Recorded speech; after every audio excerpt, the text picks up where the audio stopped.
कांग्रेस को दान में दे दी, कोई वर्कआउट किए बगैर। शायद नेशनल कॉन्फ्रेंस किसी प्रेशर में आई थी, नेशनल कॉन्फ्रेंस की लीडरशिप को क्या हुआ, क्योंकि कांग्रेस कैंडिडेट जो वहाँ का है उतना स्ट्रांग नहीं है, बड़ी कांग्रेस का कोई अपना बड़ा वोट बैंक भी वहाँ पे नहीं है। तो लोग ये एक्सपेक्ट कर रहे थे कि नेशनल कॉन्फ्रेंस का वोट बैंक है, लेकिन उन्होंने वहाँ पे अपने उम्मीदवार को नहीं उतारा और कांग्रेस को दे दिया। तो यूँ कहते थे लोग कि जोली में डाल दी जिन्हें रशीद के लंगेट की सीट। लेकिन आजकल बड़ा ट्विस्ट चल रहा है। आजकल नेशनल कॉन्फ्रेंस का बड़ा कैडर, अगर जो टॉप लीडरशिप कहती है कि कांग्रेस को सपोर्ट करो, लेकिन ग्राउंड पे वर्कर जो है वो उस तरह की गेम नहीं खेल रहा है। बहुत से लोग बता रहे कि हम तो इधर उधर जाने वाले हैं, कांग्रेस से अलायंस पार्टनर को सपोर्ट करेंगे नहीं। तो यूं लगता है कि लंगेट में मुकाबला जिन्हें रशीद के ब्रदर जो हैं उनका और पीपल्स कॉन्फ्रेंस का लग रहा है।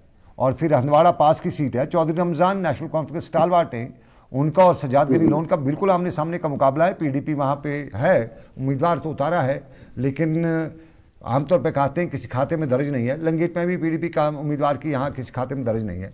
लेकिन दिलचस्प मुकाबला हमें कुपवाड़ा में देखने को मिलता है। कुपवाड़ा में सजाद गनी लोन खुद मुकाबले में है। सजाद गनी लोन के साथ साथ मीर फयाज हैं, एमपी रह चुके हैं, वो पीडीपी के हैं, वो मैदान में हैं।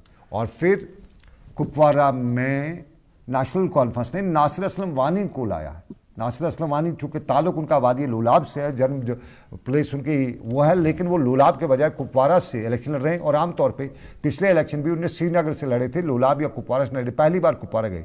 तो कुपवाड़ा में बड़ी दिलचस्प सिचुएशन नजर आ रही है, चूँकि कुपवाड़ा की डिलिमिटेशन के बाद लोलाब कॉन्स्टिट्यूंसी से करीबन 40,000 वोट जो है कुपवाड़ा में गए हैं।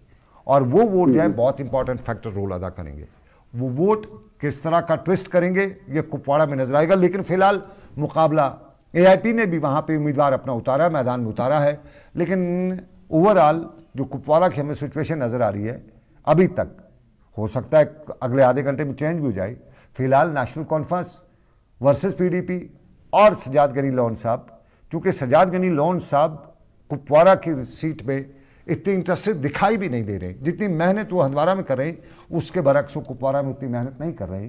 तो शायद वही समझा जा रहा है कि सजाद साहब ने सिर्फ अपना कुछ वोट वगैरह उसको कंसोलिडेट करने के लिए और पार्टी में कोई तोड़ फोड़ न हो जाए, फूट पड़ ना पड़ जाए, तो इसलिए मैंडेट किसको नहीं दिया, खुद मैदान में उतरे। अदरवाइज जीतने के लिए लोग कहते हैं वो वहाँ पे नहीं उतरे हैं, अपना वोट कंसोलिडेट करने के लिए।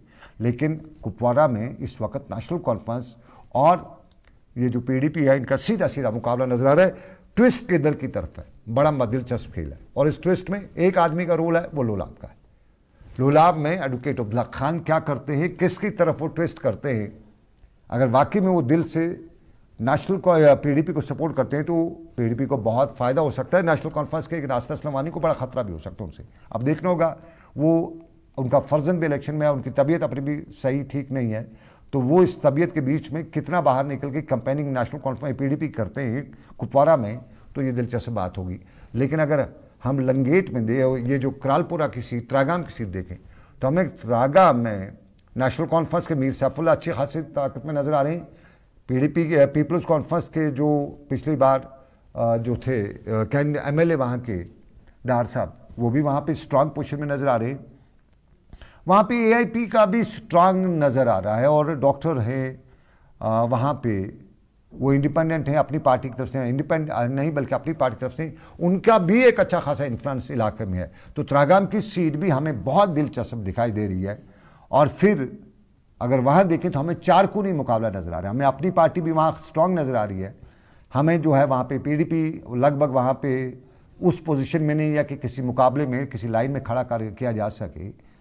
लेकिन वहाँ पे नेशनल कॉन्फ्रेंस, पीपल्स कॉन्फ्रेंस और एआईपी, ये तीन पार्टीज हमें बड़ी नजर आ रही हैं। और साथ में डॉक्टर नूरुद्दीन, ये बड़ी स्ट्रांग पोजीशन में नजर आ रहा है। तो चौकोनी मुकाबला वहाँ पे नजर आ रहा है।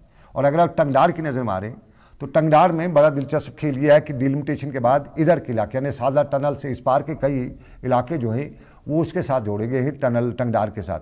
तो पार और आर का मुकाबला है वहाँ पे। लेकिन पार और आर में उस पार साधना, उस पार साधना टनल, साधना टॉप के उस पार जो टंगडार का इलाका है, करना जिसे कहा जाता है, वहाँ 10-12 गाँव में, लेकिन कैंडिडेट वहाँ पे जितने गाँवों से ज़्यादा कैंडिडेट वहाँ पे हैं और उस पार के, और इस तरफ एक ही कैंडिडेट है। और आमतौर पे उस टंगडार की सीट पे आर और पार चल रहा है। वहाँ पीडीपी ने बड़ा दिलचस्प खेल खेला है। वहाँ पे पीडीपी ने इधर का कैंडिडेट उतारा है, बाकी जितने भी आज़ाद हैं या इंडिपेंडेंट्स हैं या ये जो पार्टीज़ के हैं वो उस तरफ के हैं। तो वहाँ कहीं ना कहीं पीडीपी रीजनलिज्म का खेल खेल रही है कि उस पार नहीं, हम इस पार वाले को वोट देंगे। तो इस पार अगर वोट कंसोलिडेट हो जाते तो बड़ा दिलचस्प मुकाबला होगा। और अगर लोलाब की बात की जाए तो लोलाब पे हमारी नज़र है। लोलाब में नेशनल कॉन्फ्रेंस और पीडीपी का बराह रास्त मुकाबला है। अगर एडवोकेट अब्दुल्ला खान की बीमारी की वजह से उन्हें लास्ट स्टेज पे उन्हें बैकफुट पे आना पड़ा, बैकआउट करना पड़ा और वो हॉस्पिटल में एडमिट हो गए, लेकिन उनके फर्जंद जो है वो मैदान में है।